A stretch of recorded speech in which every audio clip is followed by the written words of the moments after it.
You know, I was thinking about how it might take a long time to get down to San Diego. Like, we're only in Los Angeles. San Diego's so far away. It takes hours to get there. Then I remembered what game I'm playing. We'll be in Mexico in like 30 seconds. Well, after I finish poking around for the story beats that are hanging around here. Should I leave those two for later? No, anything that enters my line of sight I should devour in its entirety. And then come back later for anything else. Look at that mountain range. Kind of divided right up the center of the country. Or the state. The state that's the size of a country. California's really big, y'all. I don't know if we can convey that in this, but it's so big. It's like infinite. They sheepishly, how else, approach the edge of the water and lap at it. A moving cloud stalking the plain on stocky legs. It's a huge flock, and for a long time you see no shepherd, until a figure on a horse crests over a ridge in the hilly terrain. He rides a white horse. No, a pale horse. No, actually, a horse the sickly green color of an ashen corpse. And he's a gaunt figure clothed in a ragged cloak. But in spite of that, he seems in good spirits. Aren't they beautiful? Yeah, they are. My flock, bigger than it has been in centuries. He stalks through the mass of beasts, their soft bodies instinctively giving way to the spindly legs of his mount. Oh, there it goes. He points with one emaciated toe at a black ram moving through the flock. The soul of an evil man. An evil man, huh? One of the worst. It looks pretty harmless. But then again, you suppose we're all pretty harmless in death. A Spanish fascist. He planned on fleeing to America should the war not turn out his way. What happened? His side might win the war yet, but a Lincoln Battalion bullet caught up with him first. He cracks a sardonic grin that makes you queasy. I thought I'd take the flock to graze here, so he could see the land that loaded the gun.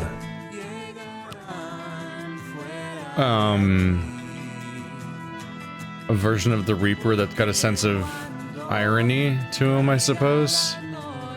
Can I get through here, please? It's like, it's right there. Please. I have to go all the way around? Oh wait, is this working? Oh my god, it does work. Aha, victory. There's a rustling in this cactus patch. Down where the spiny paddles disappear into the sand, something is writhing around. At first, you think it's an antelope, perhaps, fallen among the thorns. Oh, fuck. That shrunken human skull whips around to stare at you. And those hands, God, like talons. They scrabble in the dirt. Ah! Terrified scream. I'm so scared. Before you know it, you're flat on your ass 20 feet away.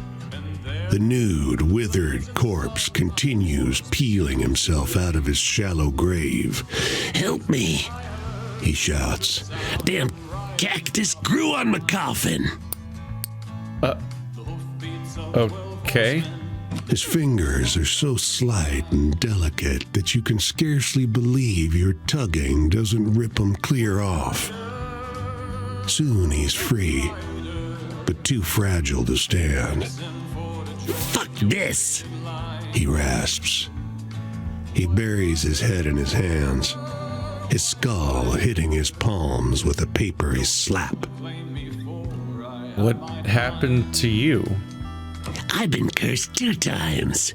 Once to live forever, but the second time to die. How'd you think the 2 magics fought it out, huh? I'm dead for sure, and certainly alive.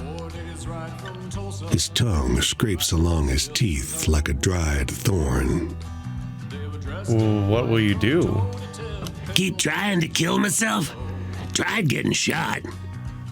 He points to the ragged constellation of holes in the side of his head. Paid someone to chop my head off, but he chickened out. Maybe I can grind myself up and I'll just be some kind of thinking dust? Yeah, wouldn't mind that. I can try. He's clearly delighted. He extends one leg like a dry stick of wood.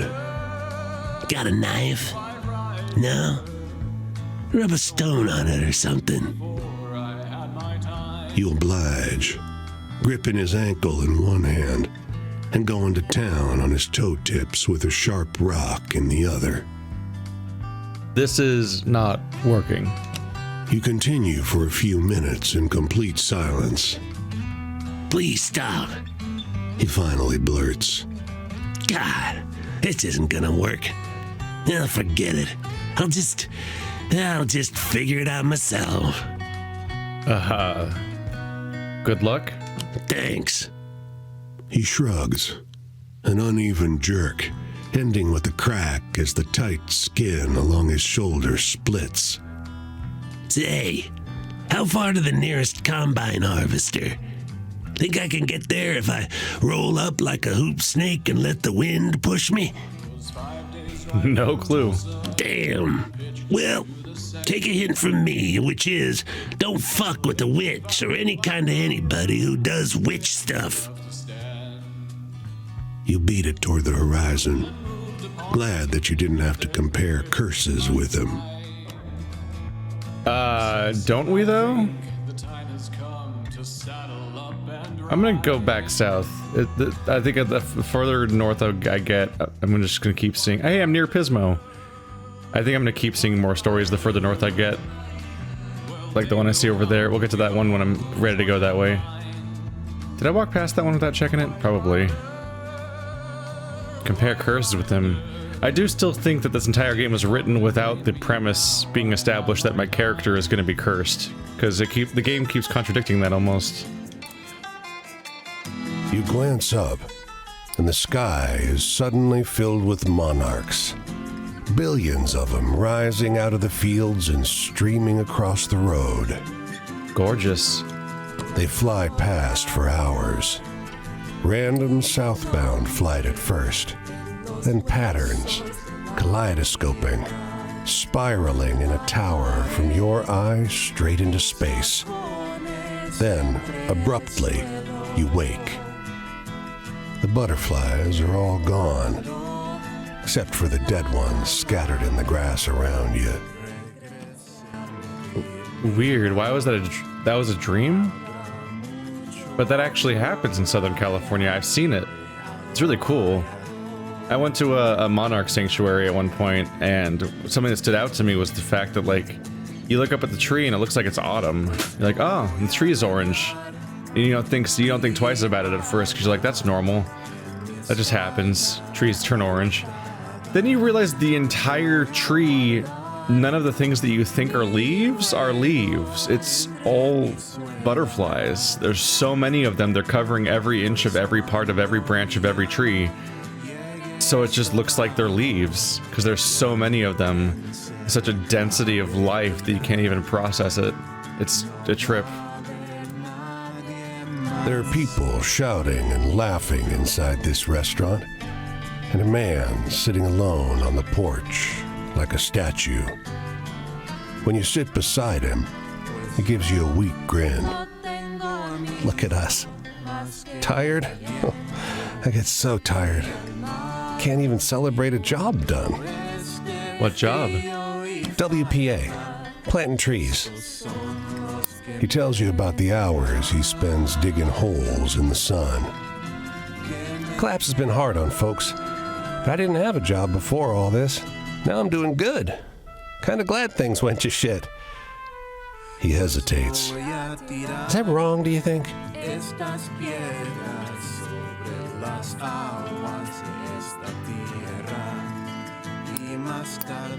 Maybe a little. Yeah, but I have money now. Watch this. He digs some change out of his pocket and tosses it in your lap. I can do that. And I can do it again. A few more pennies. I'm rich as hell now. I can do whatever I want. He barks out an uneasy laugh as if he's surprised at his own joke. Conflicted worker. He's benefiting from an era where everyone's hurting. Yeah. That's why I said maybe a little. It's like he's not in the wrong for being like, wow, this worked out for me. I just want to point out really quick, I got 2 stories up there, then I came back and got 2 stories here again. This entire Los Angeles area does not have a single instance of the little eyeball that levels up your stories. I'm not really sure what they're going for with the pacing of that stuff. Like, it's just not here. Like, it's so much easier to get new stories than it is to level up any of your existing ones, and you can't encourage the system.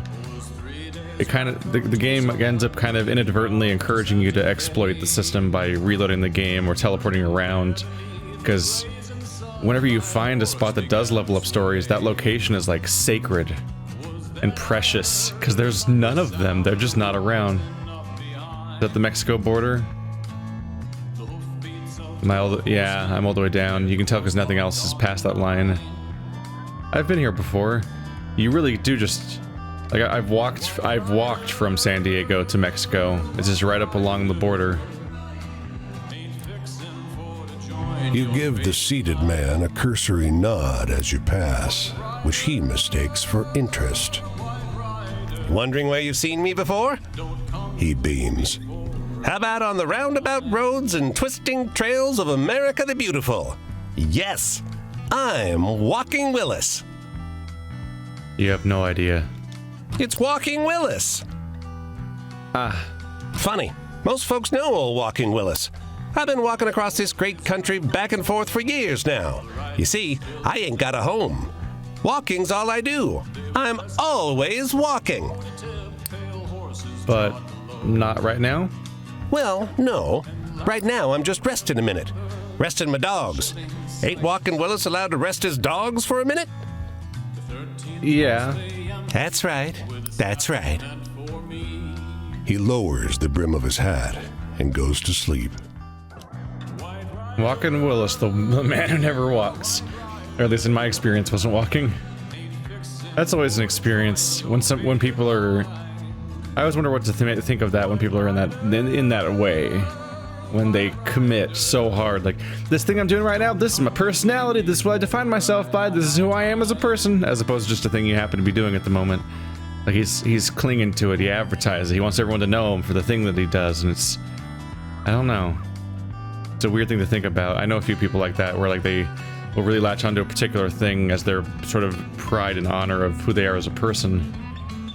And I'm often surprised what the thing is. Lost in your own head, you almost walk straight into this woman in your path.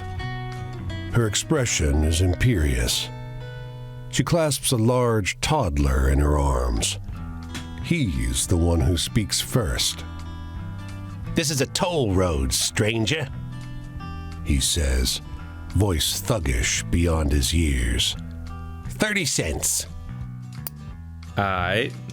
Dismissively, you toss some coins at the ground. The toddler, wide-eyed, leaps from his mother's arms after his loot. Raymond, no! She shrieks. Raymond hits the gravel and shatters, sending porcelain fragments skittering over the road. What the fuck? What the fuck? So he demanded a toll and then he exploded on contact with the ground because he was a porcelain doll. There's a lot to take in there, honestly. Did I get my money back or did I lose it? Why don't you pick it back up? Kid doesn't want it anymore. He doesn't exist anymore. He's gone. He's very dead. Are there any new ones? fool's gold. I think I recognize all these still. This office is trashed. There's papers scattered in the street, glass missing from the windows, and 6 men in paint-smeared clothes tracking mud all over the floor. One calls out, "Hey, you looking for Baker?" I am not. "Well, let us know if you see him. He says he's too broke to pay us for the last job, so we're too tired to leave his office." A thought strikes him, and he holds up $1. "You got time to get us lunch?" All right. Halfway to the sandwich shop, 2 cops stop you. They fish the $1 out of your pocket, plus a little extra. "We're doing you a favor," one laughs. "Keep out of this. Those wise asses don't need lunch. We got guys coming to pick them up." Aw. The cops just robbed me. What great guys. I was literally just about to say how, like, apparently San Diego is the source city where all these paintings come from that I've been encountering all game for these level up interactions. Because when you level, there's been a couple of stories that use the same picture as each other, but it's relatively rare. But in particular, every single time you do these interactions that level up your story, the painting that it shows up seems to be from another story, and then they loop through like 8 of them or something. And in particular, that woman holding the child, we've seen a lot. She's always in line for food. This one immediately it happened, just to illustrate my point. That's funny. So I was telling the story about the black cat who consumes the souls of the dead. It's the murderous tomcat. God damn. Consumes the souls of the dead. Wasn't the first version of the story that it was like propped up on the chest of the dead lady, and it was just like sucking the air out of her lungs still? Like, even the first version was distressing right from the get-go. There's the fireplace I want to get to. I got a few things going on here too, though. Where am I gonna rest up, though? I'm not psyched about the fact that there's a sleep meter above my head. This is how you get in trouble. I gotta get to that fireplace before I pass out and die of passing out, I guess. There's a commotion outside the post office. The crowd parts, and a middle-aged man comes leaping out onto the curb. "My daughter had a baby," he shouts. "She had a baby girl." Congratulations. In a fit of frantic excitement, he kicks over the post office box, knocks over a bench, and seizes you at random in a bear hug. "Somebody call my wife," he shouts over your shoulder. "Tell her we're taking the train to Chicago." Celebrate with him? The man starts to dance. His feet hit the pavement so hard they throw up puffs of shattered stone. Everyone staggers. When he swings around the lamppost, the metal bends like soft clay. Keep celebrating. The new grandfather grabs the nearest car and, 2 hands overhead, lifts it up and hurls it down the road. "My daughter had a baby," he shouts. Everyone runs indoors. Whoa. The new grandfather seizes your hands and whirls you around so fast that you feel the blood leave your tingling face. "I've never been happier in my life," he shouts. But his grip slips. Before you can react, you're tumbling across the roof of the hardware store across the road. Ouch. The man doesn't seem to have noticed he's lost you. He's spinning so fast you can barely see him. As you climb down into the alley and run for the edge of town, You hear him, thanking God for his answered prayers over the sound of cracking bricks. I didn't even take health damage, did I? Nope. I'm pretty okay. I need to take a nap though. But you can only do it at specific locations, strangely. I'm surprised he didn't break his wife, since apparently he's conceived.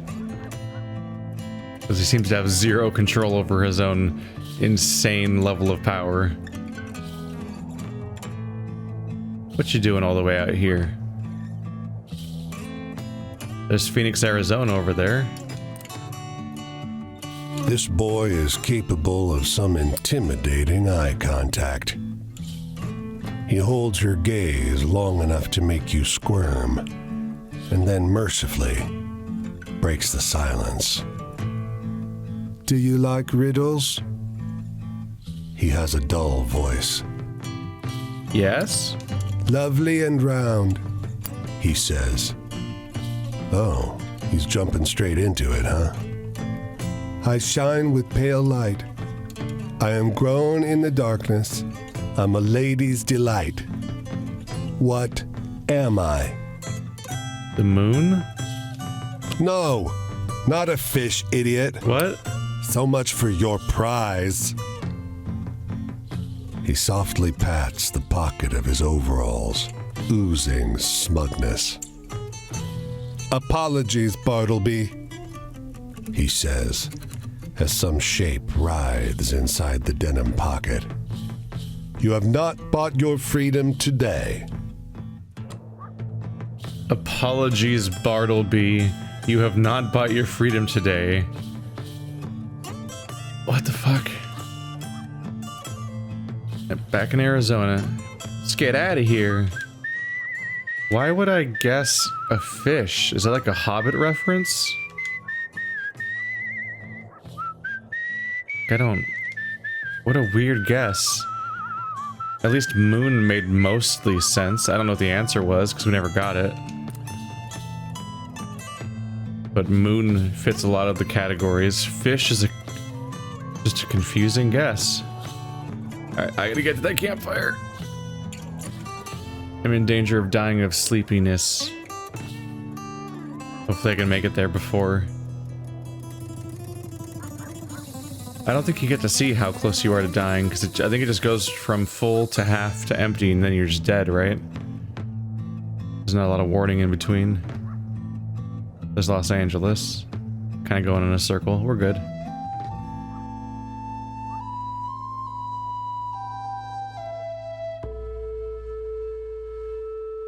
Oh yeah, when we get more northerly, we'll reach Route 66, won't we?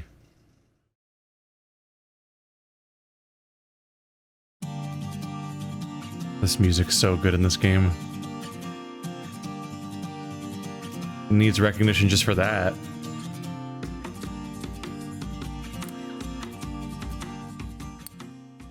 You listen to the man on the radio finishes a wild story about the red creature with the black fur in Detroit that demanded respect from travelers. It's iterating. Creature with the red fur and black coat. Why can't I think of what that is? It sounds like it should be familiar.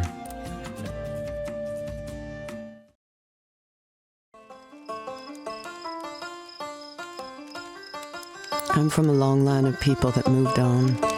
My grandparents came from Germany because they had to. My husband's parents came west to Ohio, then Missouri, and then Oklahoma. But my husband didn't have the courage for it in the end. He'd rather drink and die than fight and live. Anyway, do you know any good sad stories? Anything true and real?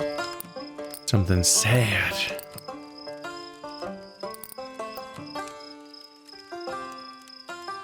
Funny and hopeful. Funny. Funny.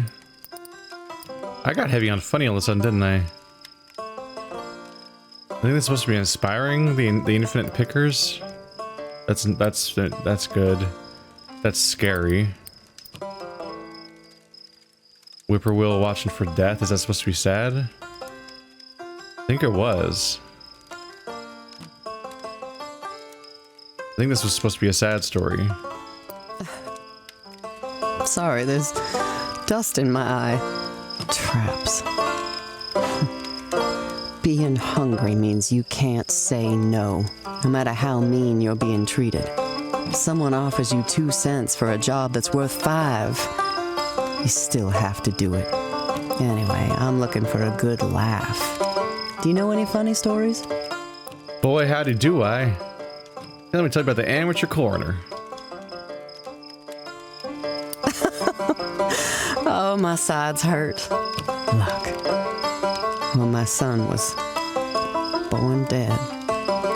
No reason to that. We don't get to pick what happens to us. Anyway, know any good, hopeful stories to share? Oops, my bad. I believe I've got hopeful too, unless I just got rid of it on accident. Oh, I think it was in that category before. Nope, got mixed up. Provided water for the whole crew.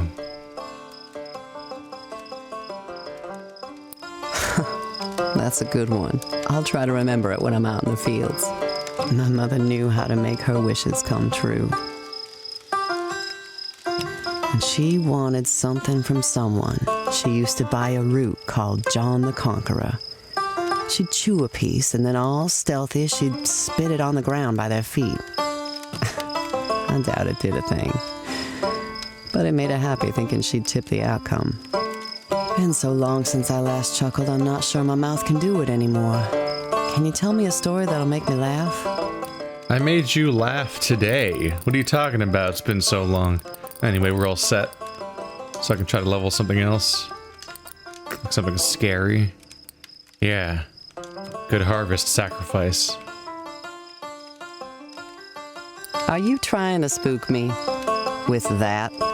Preachers say you can choose to steal or not, choose to work hard or be lazy. But you steal if you're too hungry not to. And that's not a choice you made.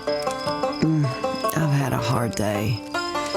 Do you know any hopeful stories to cheer me up? She's all about hopeful, sad, and funny. What is the category of this bus? You expect me to take that seriously? Life's more boring than that. Is that supposed to be thrilling? Is that what that category is? Freedom. I used to think if my husband would study at night and learn how to use a radio, he could have a different job that paid better. We could go anywhere. But he was always too tired to study. California isn't what they told us. It gets cold here at night, same as anywhere.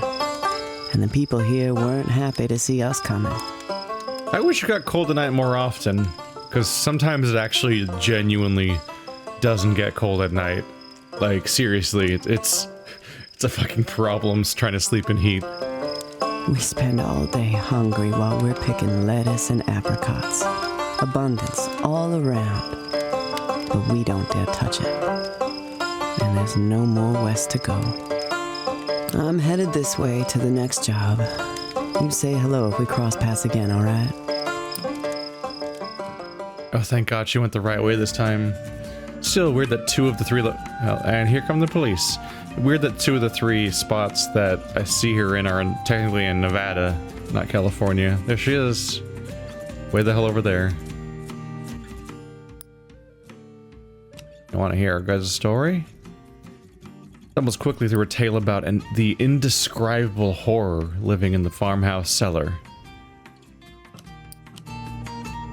The abandoned farmhouse became an indescribable horror. Okay. Why not, I suppose? Alright, now I'm all rested up. So it goes.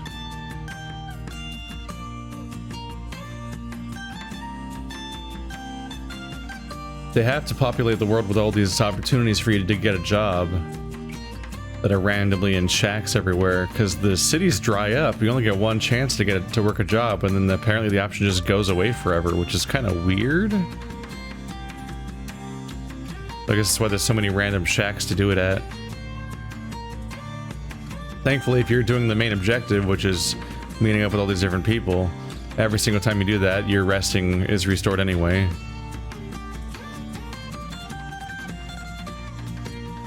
My meters only ever threaten me when I'm in an unusual state of sparsity. Like when I was in the northern United States, there's just not much else. There's just not much going on in the northern U.S. Like the mid northern U.S. East and West Coast, northern to the north have plenty because the whole coasts have plenty. But there's a lot of the north that's just a bunch of empty states. And similarly, going around in here, I scared all the characters off, so it was just me trying to gather a bunch of stories running in circles inefficiently, and that risked my meters a bit again. But now it's just thankfully going north, towards the other two. Howdy! The salty old driver grins, showing off his remaining teeth. Ever seen a horse before? Yes? Liar! Else you'd have noticed that Scott here is a purebred spotted Appaloosa. Very rare.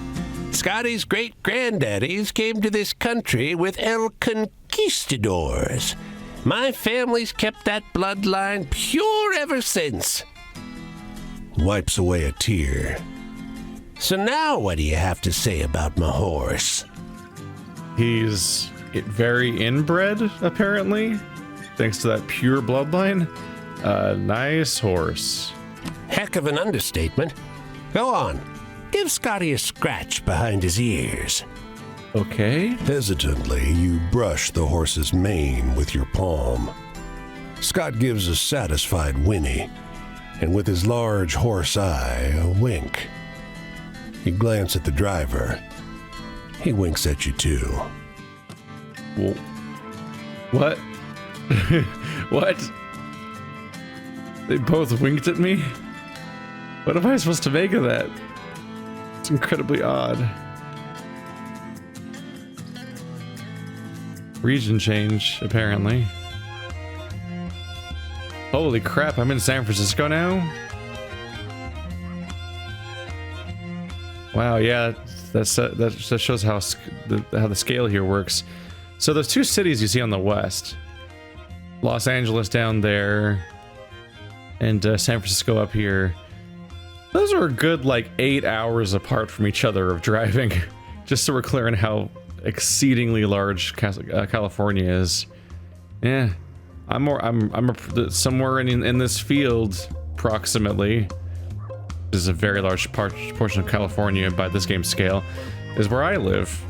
I live like somewhere around here, vaguely, and I always have. I've always lived vaguely in this area, which has always been like 1 to 2 hours away from San Francisco, because California's really fucking big. San Francisco is actually annoyingly far away to go to, despite being practically next door. For hours now, you've seen it circling overhead. Its wings cutting across the sliver of sky you can see framed by the crowns of vast redwoods. But it's gotten closer. The cry that echoed from afar now seems dangerously near. And suddenly, the eagle swoops down, claws splayed before it, wings spreading into a crescent of knife-sharp feathers. It dives at you like a bomber biplane, body contracting into a bullet racing groundward. You tell yourself you won't flinch. You flinch. Something soft and incredibly fast brushes against your face. When you open your eyes, the eagle is climbing toward the sky already. A little forest mouse caught in one claw, wrinkled tail flapping in the wind. Just a bald eagle hunting right by you. Fog fills the margins of redwoods, vanishing their high crowns. A strong musk, reminiscent of a gasoline spill, makes your eyes water. Behind distant sets of trees, a titanic silhouette lurches past. Broken lines of blood blotch the stranger's footprints. You come upon a maimed elk, whose sundered antlers have left behind patches of exposed tissue. The sediment-covered corpse seems to have been dragged some considerable distance. The silhouette of the stranger looms at the edge of visible forest. You feel the weight of their eyes upon you. Call out. The stranger doesn't respond. They turn and walk into the fog. Was that supposed to be Bigfoot? I don't think I've encountered anything that seems like Bigfoot yet. I think that is one of the handful of American ones that I know about. And surprisingly hasn't revealed itself yet. Timber! You hear the splintering crack of old growth breaking. A tall, broad man looms in the clearing. He casts a shadow almost as long as the trees. A handful of other men gaze at him with admiration. A slate blue bull stands to the side, slowly chewing on a patch of grass. There he is. Okay, I mentioned this guy earlier. I was wondering when he was going to show up. It's Paul Bunyan. God damn! Shouts the second largest man, scratches his beard. Come on, stranger, give it a shot. Try your arm against old Paul here. He gestures to an axe lying atop a jagged stump. A couple laughs flow through the crowd. You strike out at a reedy spruce. The axe thwacks into the trunk and roots there. You wrench it out and swing again. Your rhythm is shattered by wood splintering. Your opponent has just cut through two thick evergreens growing close together in one fluid movement. Keep chopping. Thwack, thunk, thwack. The huge lumberjack is cutting a circle around you, barely stopping to let one tree fall before he strikes another. The bearded man shakes his head, watching with amusement. Another lumberjack claps him on the shoulder. Keep chopping. At last, your tree falls. The bearded man steps forward and shakes your hand. Don't feel bad. No one can match him. I'm not even sure he's human. He looks at the woodcutter, now scratching the ox's ears. You gave it your best. That counts for something. I'm curious about the theming here. When I was on the East Coast, the coast seemed to be completely full of horrors and nightmares and devilish creatures. Now that I'm in California, it's all fucking Hercules. Everyone's a fucking demigod around here. There's been so many super powerful people. That guy seemingly hunted a deer with his bare hands. This guy can cut trees in one swoop. The other guy can throw people across the street up onto a roof and throw cars and stuff like that. California's fucking rad.